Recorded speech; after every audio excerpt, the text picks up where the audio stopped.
buenos días. Yo soy la doctora Norma Cabrera, residente del segundo año de psiquiatría. El día de hoy vamos a hablar sobre transexualidad desde la perspectiva de la salud mental. Perdona, ¿no hay alguna pregunta respecto al resumen? Si no, entonces seguimos, doctora. Gracias.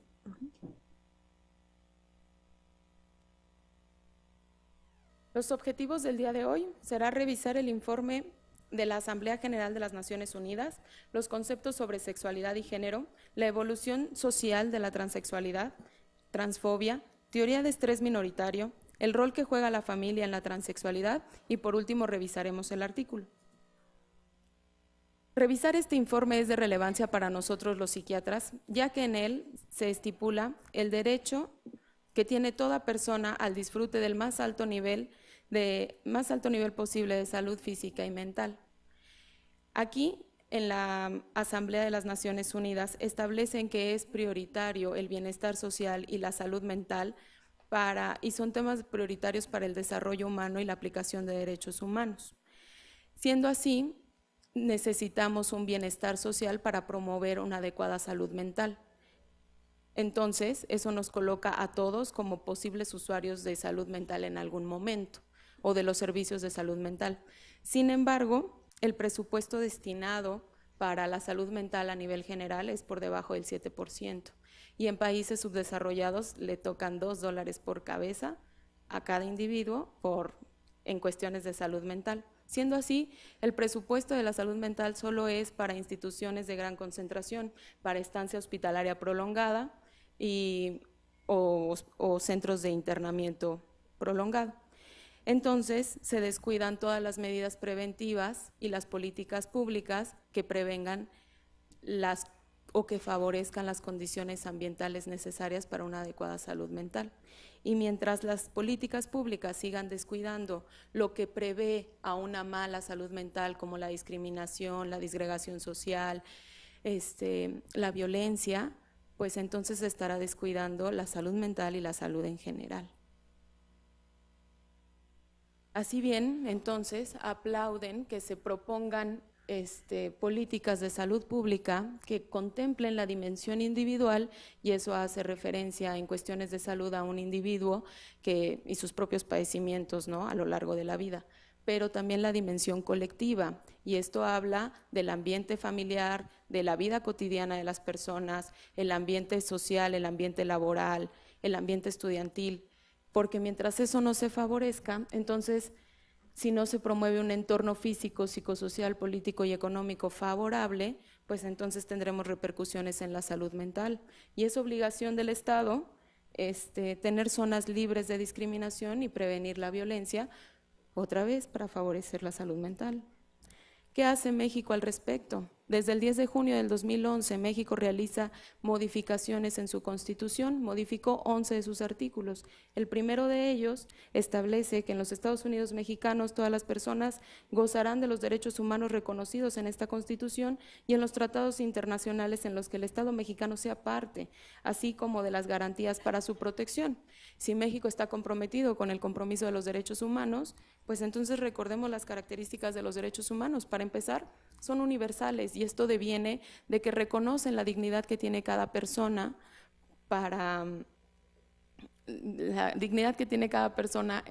como persona en sí, como individuo propio, sin distinción de sexo, edad, género, raza, grupo étnico, preferencia sexual, identidad de género, sin distinción alguna, ¿no?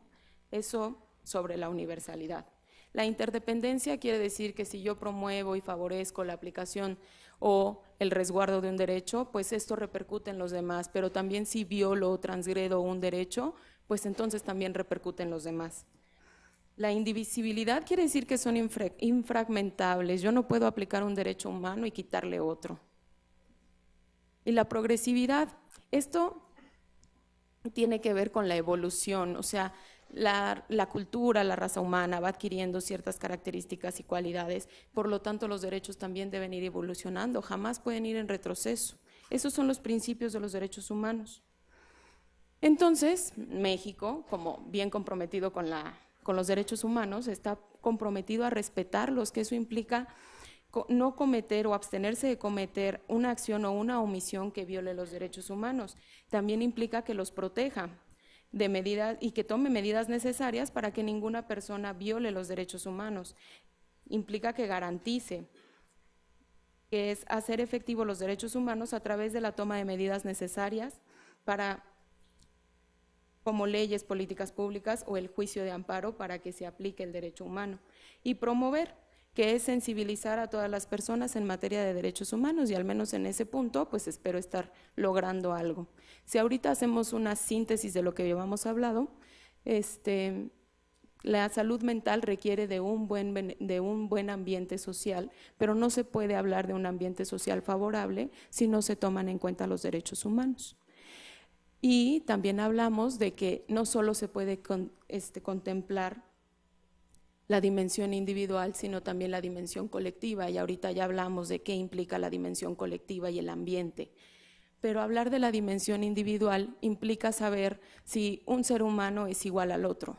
Aunque habláramos de clonación, el ser humano no puede ser igual al otro. Sus vivencias son distintas, sus experiencias son distintas. Cómo va formando su pensamiento, cómo va llegando a conclusiones, cómo va sintiendo es distinto. Conforme vamos creciendo nos vamos dando cuenta de eso, y eso implica cierta identidad, cierta cosa que me distingue de los demás. Y hablar de identidad, bueno, eso es lo que debe suceder cuando uno va creciendo, ¿no? Aprender a identificarse como uno mismo y no como alguien más. Y generalmente la identidad va acorde entre mi pensamiento, entre lo que pienso y lo que digo, entre lo que digo y lo que hablo, entre la mente y mi cuerpo. Pero ¿qué pasa cuando esto no va así? Entonces vamos a definir ciertos conceptos. El primero va a ser el concepto de género. El género se define como los atributos que social, histórica, geográfica, política, culturalmente, entre otros, se le ha asignado a hombres o a mujeres. Y luego entonces tenemos que el hombre tiene que ser pues el proveedor, mientras la mujer tiene que ser la cuidadora, ¿no? O ciertas características que implican que el hombre pues debe ser fuerte, ¿no? La mujer puede ser emotiva y expresar sus sentimientos. Y otras características, incluso en el vestir, tienen que vestir de cierta manera, tienen que hablar de cierta manera, tienen que peinarse de cierta manera, caminar de cierta manera. Y esto está establecido, es un contexto meramente sociocultural. ¿Qué es la identidad de género? Es el grado en que cada persona se identifica como masculina o femenina, poniendo acorde su propio autoconcepto y de esta manera poder comportarse socialmente en relación con el cuerpo. Y entonces tenemos las personas cisgénero, que la mayoría de las personas están conformes con su identidad de género y el sexo asignado al nacer, pero también tenemos las personas transgénero, quienes no están conformes con el sexo asignado al nacer y se identifican con el otro rol de género. Y por el otro lado están los queer. Estas personas no se identifican con el género opuesto, pero tampoco con el propio. Y ellos establecen, o más bien están como un poco en contra de que se establezcan ciertas palabras para referirnos a mujeres u hombres. No les gusta el binarismo de género o de sexo.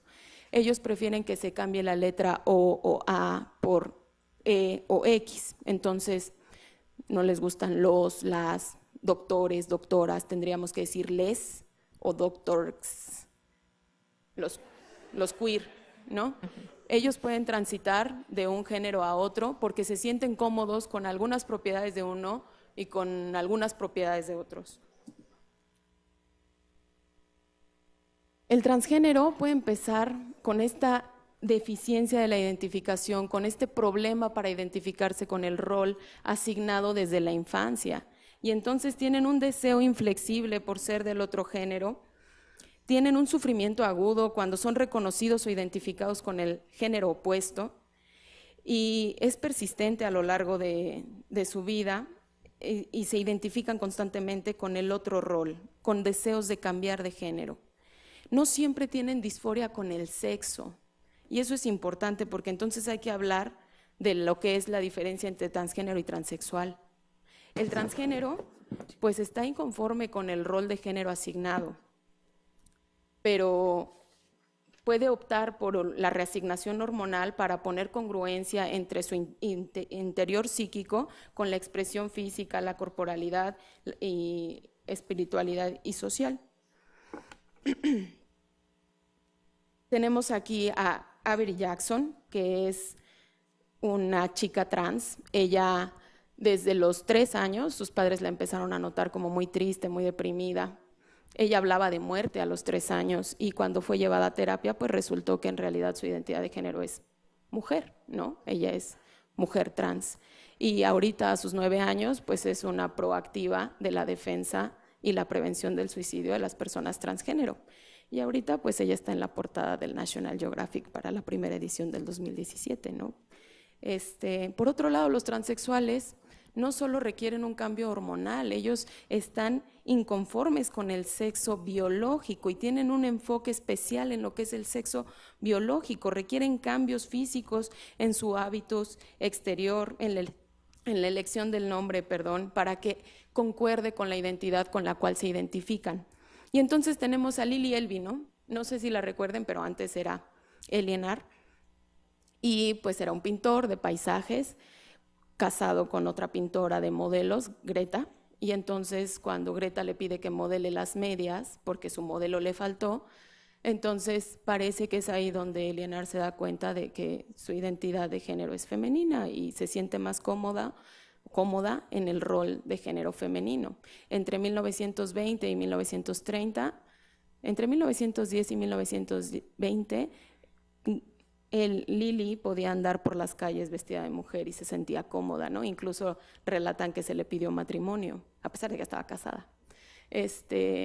Al final de cuentas, en 1930, ella decide hacerse la cirugía para el cambio de género, se va a Alemania, pues este protocolo ni siquiera estaba garantizado ni estudiado, pues obviamente falleció posterior a las complicaciones quirúrgicas, ¿no? Por otro lado, el sexo. El sexo tiene que ver con los cuerpos sexuados de las personas en relación a características biológicas, las cuales permiten que se clasifiquen como machos o hembras de la especie. Y hablamos de sexo genético cuando hablamos de XY o XX, sexo gonadal cuando hablamos de testículos o ovarios, morfológico interno, pues bueno, entonces útero, trompas y ovarios. El sexo fenotípico habla de las características sexuales secundarias tanto para hombres como para mujeres.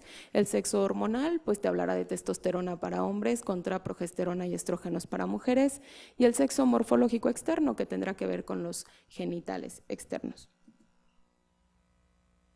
Pero entonces, ¿qué es la orientación sexual? ¿No?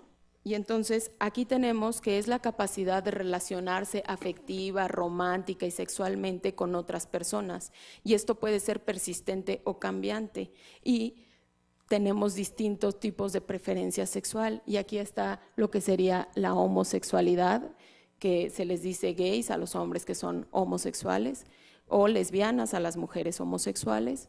Tenemos a los bisexuales, que pueden tener preferencia por hombres o por mujeres, heterosexuales o pansexuales, ¿no? El pansexual pues es aquel que puede relacionarse de manera confiada con cualquier otra preferencia sexual.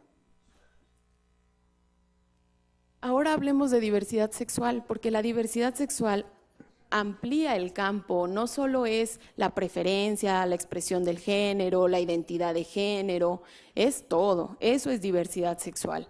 Y entonces tenemos distintas maneras de expresar el género en nuestra forma de vestir, en nuestra forma de hablar, nuestros manierismos, el comportamiento social, las modificaciones corporales.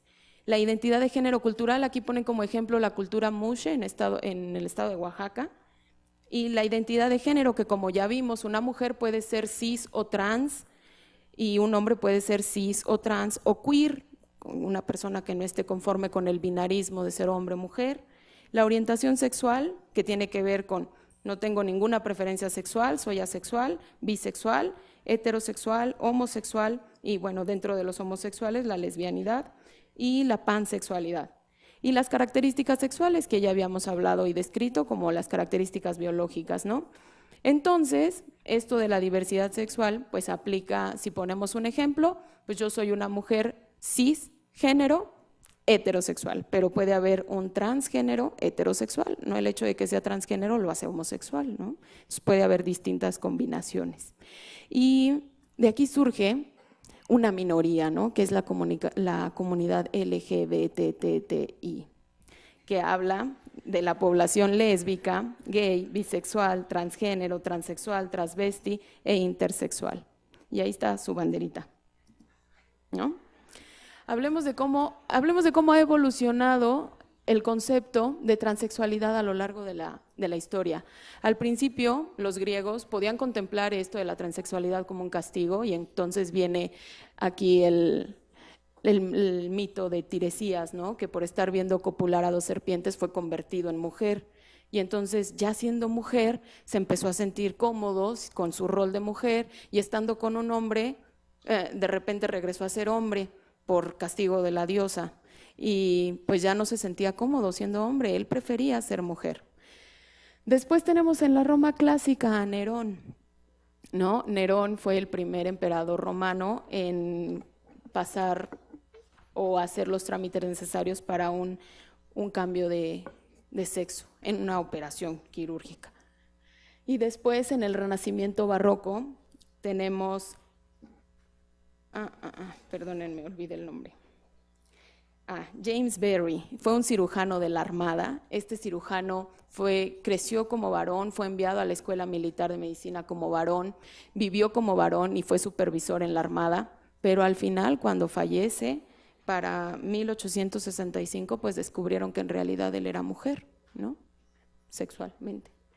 En la Edad Moderna, aquí empiezan a aplicar muchos conceptos, desde sentimientos sexuales contrarios para 1876, perdón, ahí está la imagen, aunque creo que casi no se ve.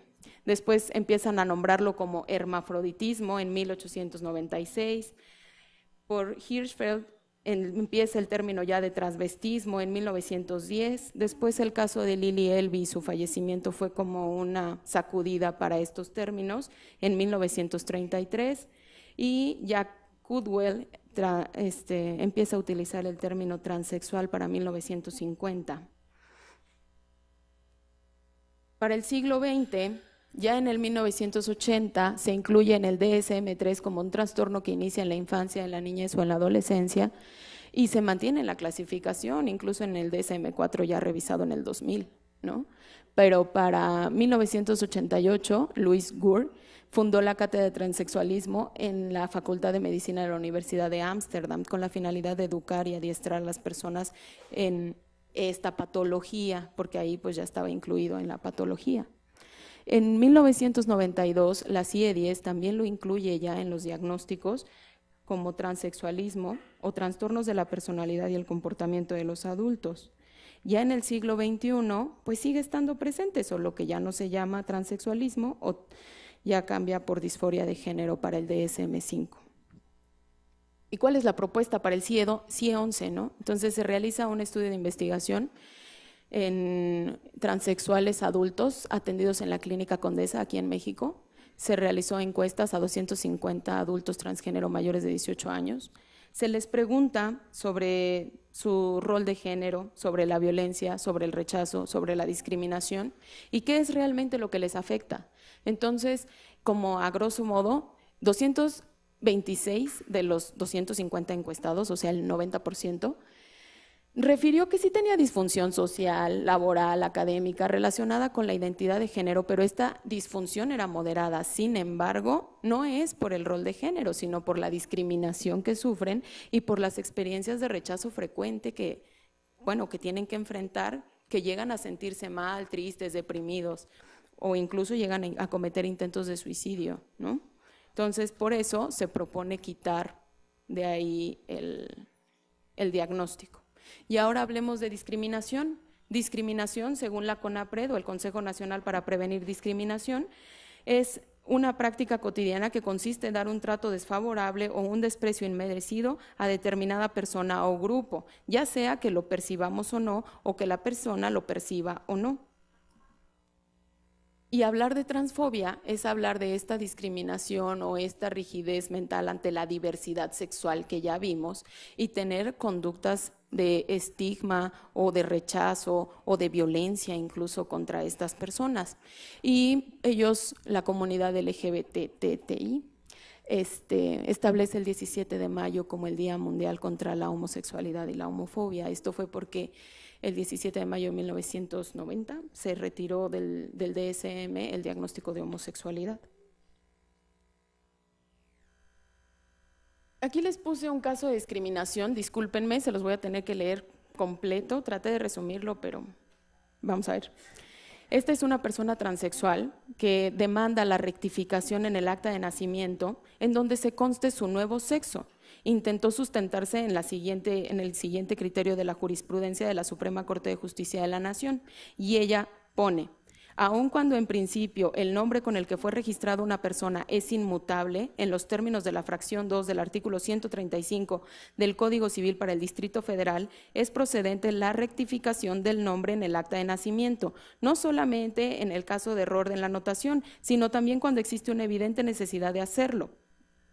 Solo con la modificación en el nombre se hace posible la identificación de la persona. Se trata entonces de ajustar el acta a la verdadera realidad social y no a un simple capricho, siempre y cuando además esté probado que el cambio no implica actuar de mala fe, no se contraría la moral, no se defrauda ni se pretende establecer o modificar la filiación ni se causa un perjuicio a tercero. La respuesta de la jurisprudencia fue no. Entonces le dicen que no tiene derecho para rectificar el nombre y ella alega sobre el principio de individualidad, los derechos humanos y la no discriminación, y la respuesta sigue siendo no. Entonces, es menos cierto que aunque le retiraron quirúrgicamente sus genitales masculinos externos y le crearon genitales masculinos femeninos, genitales femeninos, en sus órganos sexuales internos sigue siendo masculino. Pues independientemente de las cirugías que ésta pueda practicarse, jamás tendrá el rol sexual que tiene una mujer.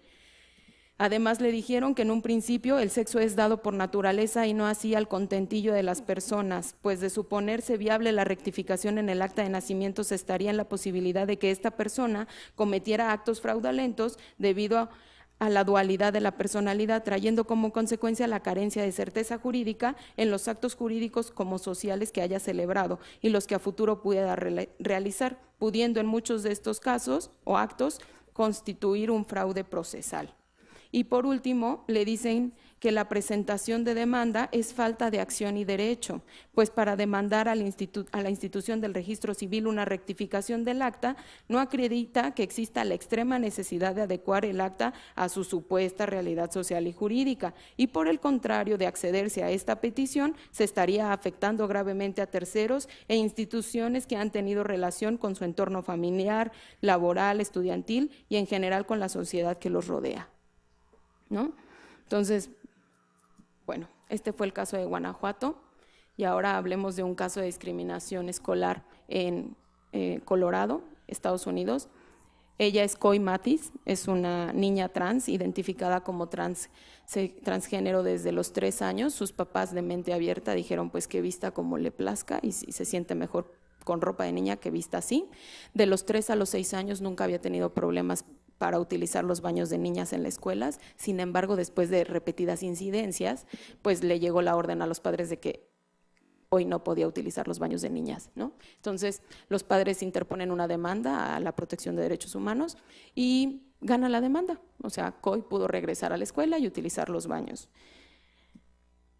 Esto de hablar de baños públicos hace recordar el binarismo social, ¿no? O sea, hablar de los baños que pareciera como tan trivial, como tan, pues, sin importancia, resulta que es de relevante importancia para este tipo de personas, pues en un sistema binario, con construcciones binarias, con una sociedad binaria en donde solo hay 2 clasificaciones, hombres y mujeres, y ya, pues ellos no tienen cabida, ¿no? Entonces, este estudio se realizó también en Estados Unidos y es una encuesta. El nivel de estudiantil de los encuestados era un nivel alto y también el nivel socioeconómico era un nivel alto. Entonces, la verdad es que la mayoría de ellos ha sufrido insultos verbales, ha sufrido el 68% insultos verbales, la entrada negada al 18%, agresiones físicas al 9% y otros, ¿no? Pero esto hace que ellos vivan con un estrés constante. Yo creo que si ahorita a ustedes les digo que no pueden ir al baño, para empezar empiezan a pensar en que tienen ganas de ir al baño, ¿no? Y después empiezan a estresarse porque no hay un baño al cual puedan ustedes acceder. Y eso condiciona estrés crónico todo el tiempo. Tienen que planear, los transexuales tienen que planear, o al menos en este estudio ellos dicen, yo tengo que proyectar mi trayecto, tengo que ver dónde hay casas de amigos para que yo pueda utilizar su baño. Y si hay filas en los lugares públicos, olvídate. Yo no puedo ponerme ahí en la fila porque seguro me van a quitar de ahí. Lo más seguro es que me nieguen el acceso. En una investigación que se realiza aquí en México por parte de la Comisión Ejecutiva de Atención a Víctimas en colaboración con la Fundación Arcoiris, se realiza una encuesta a 425 personas de 20 entidades federativas diferentes, entidades. Les preguntan sobre su trato social, sobre el trato público que reciben en las distintas instituciones, sea de educación, sea de salud, sea de trabajo. Y entonces, pues esto es más o menos las características sociodemográficas en cuanto a la identidad de género. Vean que la mayoría son mujeres, pero hacen como la aclaración de que muchas mujeres trans no se identifican como mujeres trans, sino como mujeres. Entonces, en su mayoría eran mujeres transexuales. Y la preferencia sexual, ¿no? Ellos reportan que específicamente en lo nuestro, no me voy a meter con el sistema educativo de trabajo, en lo nuestro, 6 de cada 10 consideran que el personal médico o de enfermería no tiene capacitación para atender a personas de la comunidad LGBTTI. Y 10 de cada 10 señalan que no hay servicios de salud adecuados para la atención de personas LGBT. Muchos prefieren no hablar de su condición por temor a ser discriminados, rechazados o a que se les niegue el servicio. Y esto habla de estrés, ¿no? Y esto es, la teoría del estrés minoritario hace hincapié en que el estigma o la discriminación hacia cualquier minoría, y en este caso hablando de minorías sexuales, pues va a favorecer que los jóvenes tengan ambientes sociales adversos, hostiles y conducen a un estrés crónico. En este estudio se reporta, donde se incluyeron 197 adolescentes, se encontró que el acoso y la victimización explican parte de los altos niveles de síntomas depresivos e intentos de suicidio en las minorías sexuales de los jóvenes. Y tenemos aquí un esquema, ¿no? O sea, la circunstancia del medio ambiente de por sí en México ya no es favorable, ¿no? Tenemos violencia, tenemos un nivel socioeconómico de país tercermundista, las oportunidades de trabajo, la oportunidad de estudiar. Esos serían los estresores generales de México, pero encima le tenemos que sumar los estresores de las minorías, la orientación sexual, el grupo étnico, y ser parte de la comunidad LGBTI. Esto hace que se le sume discriminación, estigmatización, violencia, nada más por ser de la minoría. Y esto va generando una expectativa de rechazo, ya empiezan a defenderse, como ya están esperando el rechazo por parte de los demás, tienden a ocultarse y tienden a sentir homofobia internalizada. No eligen ser así, así son, y el rechazarlos pues obviamente les genera culpa ante el hecho de que así son y por eso son rechazados. Esto tiene repercusiones en la salud mental. Y se habla de que las medidas de afrontamiento y el soporte social de la comunidad o comunidad en la sociedad hace que esto mejore. Y por eso es importante hablar de las familias transgénero. Para empezar, primero se tiene que evaluar a los padres, ¿no? Entonces, tengo que hablar con el padre para ver qué piensa, qué siente, porque seguramente si ya descubrió que su hijo es transgénero y su hijo le dice, no soy niño, soy niña, o no soy niña, soy niño, no me llames así, llámame así, pues van a estar en shock, con miedo, con enojo, tristeza, vergüenza, disgusto, culpa, miedo, sentido de pérdida, porque entonces ya no tengo un hijo varón, sino una hija. Entonces, hay que checar de dónde, qué familia vienen, qué tipo de familia son, y hay que preguntarles de manera detallada cómo fue la transición del niño, desde cuándo empezó a identificarse como niña o la niña como niño, y ver qué tan persistente ha sido este cambio. Hay que integrar a la familia es la primera que tiene que aceptar esta situación en el menor. Tiene que haber conexión y empatía, un sentido de pertenencia, es decir, si el individuo no pertenece a su propia familia, ¿cómo va a pertenecer a la sociedad?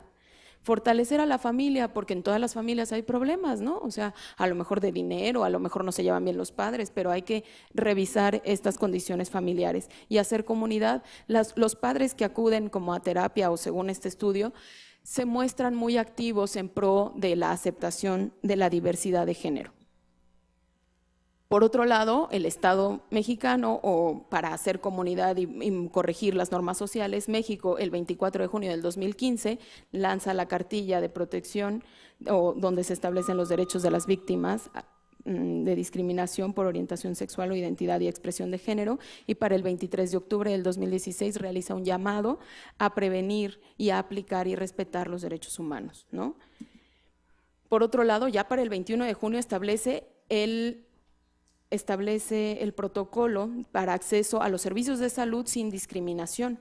Este protocolo tiene como objetivo garantizar el acceso efectivo y sin discriminación a todos los servicios de salud, y eso aplica en todos los sistemas, sean sociales, públicos, privados, lo que sea. Y establece distintas guías, ¿no? La guía en la que nos vamos a enfocar es la del centro, que es el protocolo de acceso sin discriminación a la prestación de servicios de atención de las personas LGBTI. Entonces, se tienen que implantar políticas, tiene 40 artículos y dice que se tiene que implantar políticas que garanticen el acceso a la libre sin condiciones de discriminación, y da pie al artículo 18 y 19, en donde dice que se tiene que sancionar y buscar no patologizar, quiere decir que no se soliciten pruebas sin un argumento, o sea, pruebas solo porque pertenece a la comunidad o porque es transgénero. Sensibilizar al personal médico en cuanto a la manera de hablarle a estas personas, hacer referencias a centros especializados, el expediente clínico, y el expediente clínico interno puede mencionar como esta diversidad de género, pero cuando se trata del expediente clínico, que es un documento legal, se tiene que apegar a lo que venga en el acta de nacimiento. Y también establece 10 artículos para el servicio de atención en niños, en donde hablan a grosso modo de que tienen que trabajar en equipo con el comité de ética y con los padres para tomar decisiones y explicarle ampliamente a los padres en qué consiste. Ahora sí vamos a pasar al artículo. El artículo se titula Imagine the Future, Perspective Among Youth and Caregivers in the Trans Young Family Study. Es de la revista Causal in Psychology y tiene un factor de impacto de 2.47 para el 2014. Se trata de un estudio cualitativo transversal.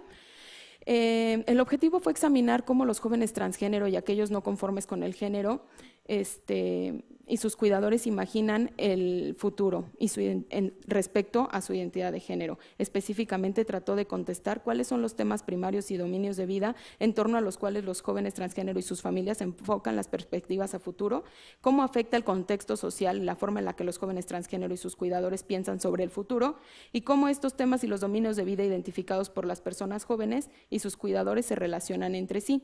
La muestra fueron 16 familias, 16 jóvenes transgénero en edades de 7 a 18 años con 29 cuidadores. Se seleccionó a través de la técnica bola de nieve, que implica que yo invite a uno y ese invite a otro y ese a otro, y así. Los datos sociodemográficos, como podemos ver, la edad promedio para los cuidadores fue de 47.5, mientras que para los jóvenes fue de 12.6. El sexo asignado al nacer, pues la mayoría fueron asignadas femeninas, y en los cuidadores femeninos, y los niños, en cambio, fueron asignados como masculinos, los jóvenes. En cuanto a su identidad de género, la mayoría de los cuidadores fue cisgénero y la mayoría de los jóvenes se consideró transmasculino. Para la orientación sexual, la mayoría de los cuidadores pertenecían a la preferencia heterosexual, en cambio, los jóvenes todavía no definían su preferencia sexual. En la escolaridad veamos que son de niveles altos, tanto de licenciatura como de posgrado, los cuidadores. Esto fue solo para cuidadores, y su estado civil, la mayoría estaban casados. En cuanto a la metodología, se utilizó la técnica de teoría fundamentada, variable del interaccionismo simbólico, que son estudios de investigación cualitativa. Se realizaron entrevistas semiestructuradas 1 a 1 a los jóvenes transgénero y a sus cuidadores.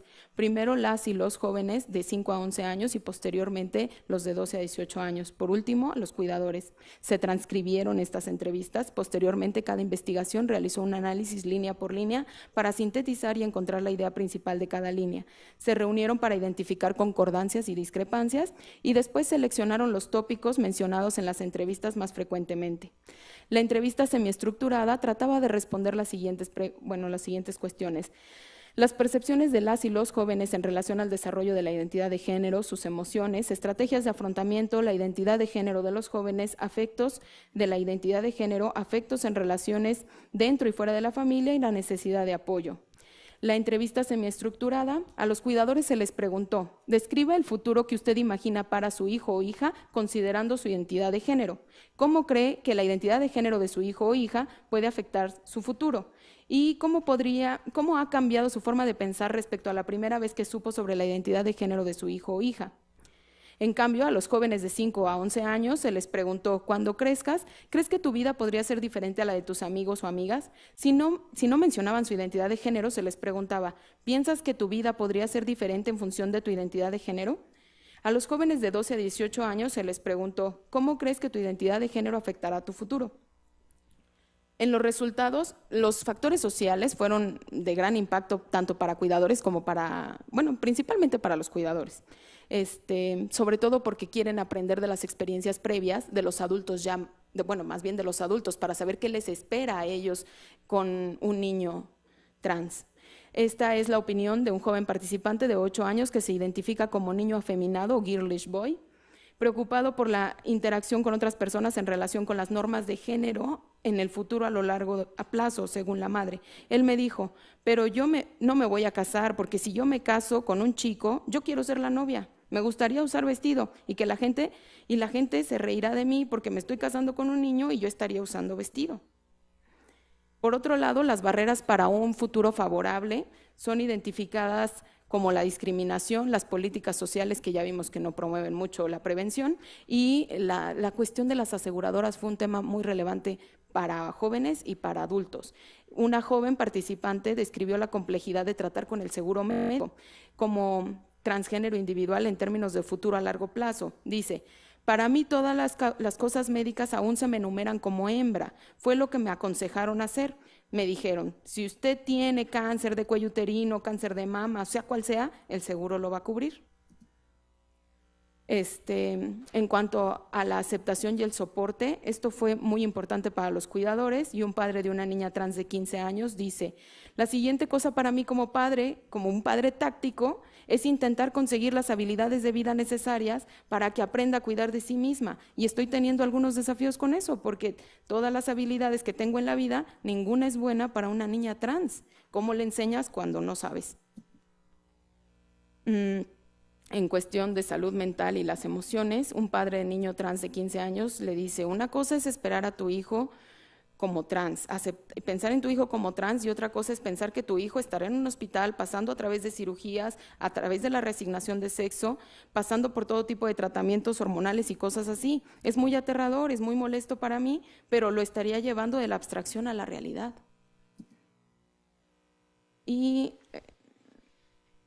esto de los factores institucionales, pues habla de la discriminación que sufren en las escuelas, trabajo, etcétera. Un joven participante describió el uso anticipado del baño en la escuela y dice, ni siquiera quiero pensar en lo que pasaría en la escuela si intentara usar el baño del tipo que no estoy permitido, hasta que físicamente tenga la transición completa. Es un niño trans de 15 años. En la discusión, este estudio fue el primero de su tipo en explorar las perspectivas a futuro de los jóvenes transgénero y sus cuidadores. Los individuos están constantemente involucrados en roles de género, ya sea voluntaria o involuntariamente, lo que termina determinando más bien la conducta. Y las barreras para el futuro, el sufrir discriminación, sentando así el temor anticipado que ya habíamos hablado y la dificultad para cubrir gastos a través de las aseguradoras. Un hallazgo de esta investigación fue el concepto de que los cuidadores quieren ayudar a su hijo o hija. No hubo un cuidador que estuviera muy reticente a cooperar. los cuidadores que muestran apoyo sugiere que puede haber una conexión entre el apoyo familiar inicial y la preparación para manejar las dificultades al futuro. Esto mejoraría las técnicas de afrontamiento y resiliencia. Las perspectivas a futuro se encuentran limitadas por el cambio social y evolutivo que se adopte, ¿no?, en cuanto a las políticas públicas. Las limitaciones, la forma en la que se reclutó a los participantes fue una generalización de la información. Nosotros sabemos que de los 7 a los 18 años hay distintas maneras de pensar y puede haber cambios que modifiquen el pensamiento de los niños. Entonces, pues eso es una limitación. También las transcripciones se analizaron para temas relacionados a futuro en lugar de limitar y analizar las respuestas de los participantes a las preguntas relacionadas con el futuro. La mayoría de las familias era raza blanca y clase alta, lo que este estudio no predice, no es representativo para familias de color y de bajos recursos. Para próximas investigaciones se pide que se hagan investigaciones cuantitativas, donde se establezcan las diferencias en cuanto a la perspectiva a corto plazo y la perspectiva a largo plazo.